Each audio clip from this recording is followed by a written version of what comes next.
আন্তর্জাতিক ক্রিকেট ক্যারিয়ারে মঙ্গলবার ২৫ জুলাই ১০ বছর পূর্ণ করেছে মাহমুদুল্লাহ রিয়াদ।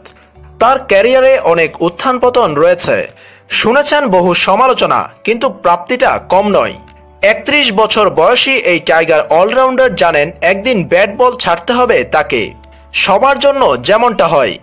তাই বলে এটি নিয়ে এখনই ভাবতে রাজি নন মাহমুদুল্লাহ রিয়াদ।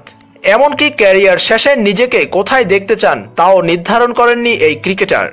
২ দিন আগে জিমনেশিয়ামে অনুশীলনের সময় পিঠে ব্যথা পান মাহমুদুল্লাহ রিয়াদ।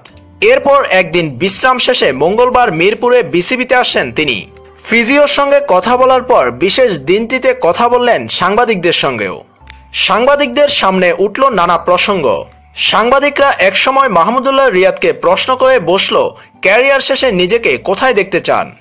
উত্তরটা মাহমুদুল্লাহ রিয়াদ দিলেন নিজের মতো করে।